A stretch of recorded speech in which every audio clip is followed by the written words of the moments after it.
Donc c'est un système et un modèle que j'ai mis en place pour permettre aux gens de faire ce que je fais.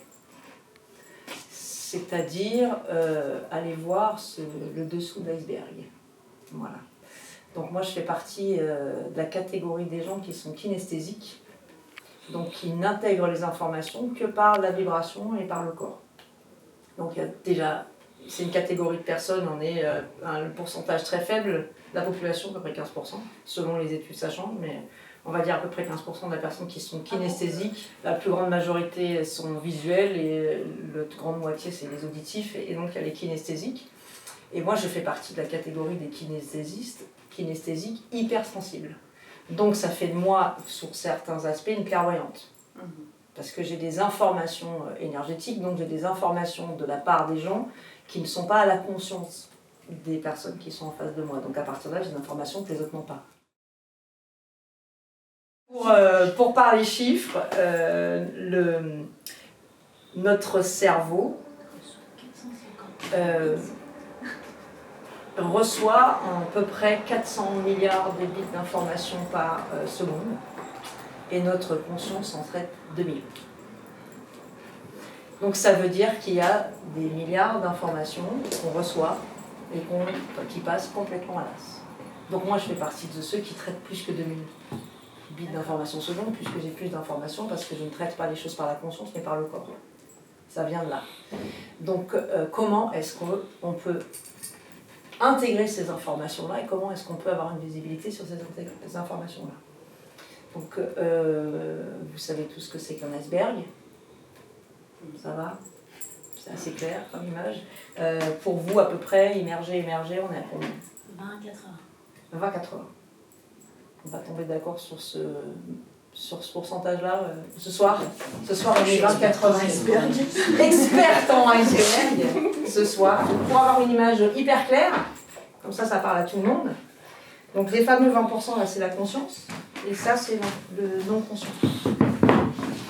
Donc ce que l'on met dans le non-conscient, je vais éviter, je ne suis absolument pas psychanalyste, ni psychothérapeute, ni rien du tout, d'accord? Donc tout ce qu'on met là-dedans, c'est toutes les informations sur vous-même auxquelles vous n'avez pas accès. Donc ça fait quand même beaucoup. Donc comme moi je traite les informations par vibration, quand je reçois une information de quelqu'un, je reçois une information de la totalité de la masse. Donc ça veut dire vous, avec vos 20% et vos 80%. Je ne fais pas le tri entre ce qui vient du conscient ou ce qui vient du non conscient. À force, à la pratique, j'ai appris, quand une information arrive de l'autre, qu'elle est non consciente, parce que lui, il ne sait pas cette information et moi je la sais. Donc là, je sais que c'est non conscient. Mais je l'ai appris après, très longtemps après. Parce que très longtemps, j'ai cru qu'on me mentait. Et moi, je disais, mais pourquoi tu me mens? Puisque je suis au courant. Et la personne ne lâchait pas l'affaire. Mais non, je dis la vérité. Et donc ça a été source de problèmes très longtemps. Très très longtemps, 25 ans, voire plus. Et beaucoup de colère aussi, parce que pourquoi tu mens? Pourquoi tu mens? Pourquoi tu mens? Et en plus avec la colère qui monte, hein, parce que mais pourquoi les gens me prennent pour une imbécile en fait? Je suis au courant et on continue à me mentir. Donc ça a été très compliqué jusqu'à ce que je comprenne, j'arrive à faire la part des choses entre l'information que je reçois vient de là, et la personne qui est là, elle ne sait pas que ça c'est là. Donc elle dit quelque chose là, et elle dit le contraire en bas. Donc on est bien d'accord que ça c'est de la glace, et ça c'est de la glace. Si on prend l'image de l'iceberg. Donc vous êtes de la glace. Là, si on baisse le niveau de la mer, tout ce qui est en dessous, donc non visible, si on baisse le dessous de la mer, ce qui est là va devenir visible. Et quand on le met à la lumière, on est d'accord que c'est de la glace. Donc toutes les informations, ça c'est ce qu'on appelle les parties de l'ombre. La fameuse guerre entre l'ombre et la lumière, qu'on nous vend depuis Watt 1000 millions d'années, et qui est très en vogue dans le milieu du développement personnel et du spirituel, c'est-à-dire il faut être un être lumineux, les êtres lumineux, et les êtres qui ne le sont pas. Donc c'est tous les mêmes, il y en a juste qui pensent qu'ils sont que ça, et il y en a qui pensent qu'ils sont ça. Mais en fait, tout le monde est ça et ça. D'accord? Donc c'est là où la fameuse guerre entre l'ombre et la lumière existe à l'intérieur de nous.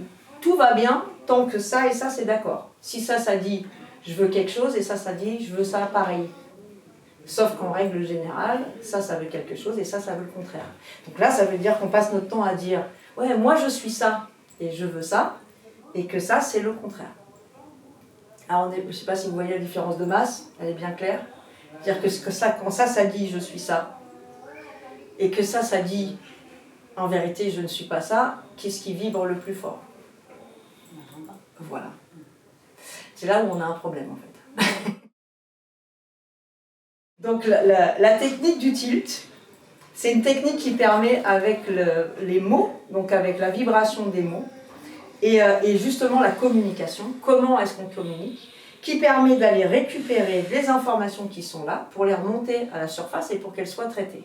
Parce que tout ça, c'est de l'énergie, en fait. Donc, quand on ne fonctionne qu'avec ça, en disant que moi je ne suis que ça, on ne travaille qu'avec 20% de son énergie. Donc quand 20% essaye de tirer 80%, là c'est un peu quand dans la vie vous avez l'impression de ramer dans du sable. C'est-à-dire que c'est l'impression que la vie entière fait le contraire de ce que vous lui demandez. Donc c'est pas la vie qui fait le contraire de ce que vous lui demandez, c'est vous-même qui dites le contraire de ce que vous êtes en fait. C'est moi je veux ce boulot-là, alors qu'en fait, celui en bas, ça ne veut pas ce boulot-là. Donc l'idée, c'est comment est-ce que je remets d'accord ça et ça pour pouvoir récupérer l'énergie et être à 100% de mon potentiel, plutôt que 20%. Et encore 20%, ça c'est quand vous avez de la chance. Hein. C'est rarement 20%.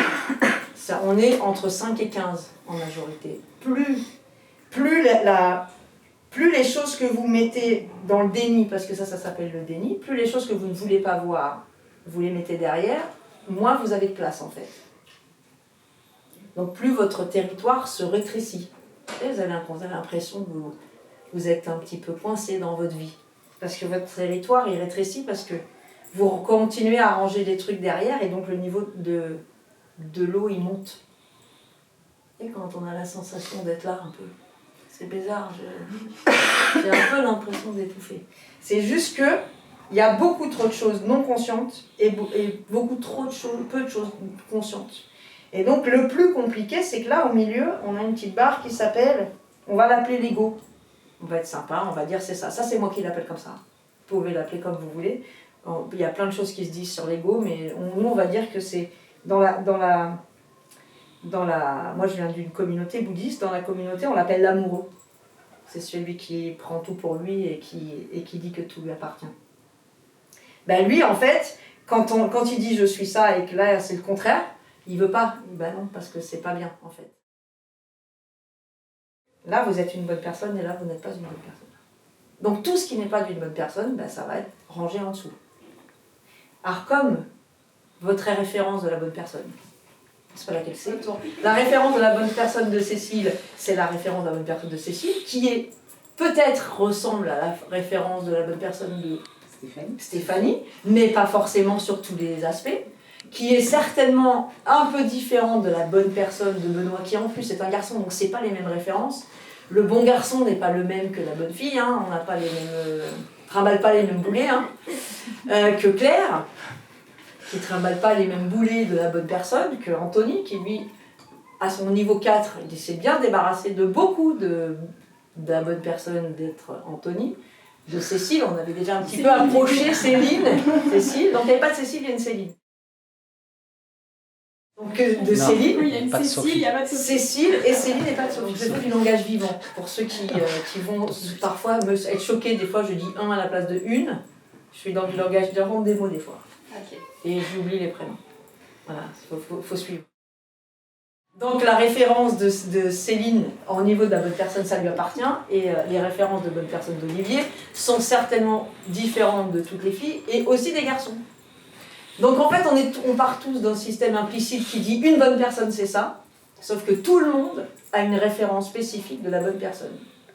Donc, ce qui est sympa, c'est que vous allez être sur votre petit territoire à ranger vos trucs, moi là je suis une bonne personne, d'accord ?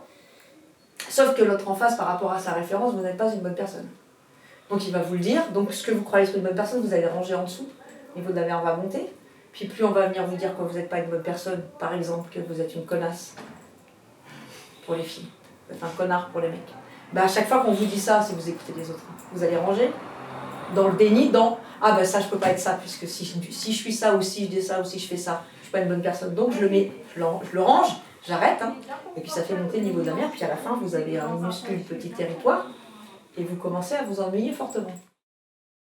Donc l'objectif du tilt, c'est déjà de baisser le niveau de la mer, parce que quand on a 1 mètre carré de territoire, ça commence à devenir très ennuyeux très rapidement, on a vite fait le tour. Hein.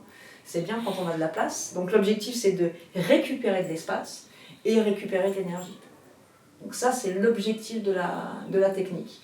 Le cours de 3 heures suffit déjà à comprendre comment ça fonctionne et être capable d'activer beaucoup de choses.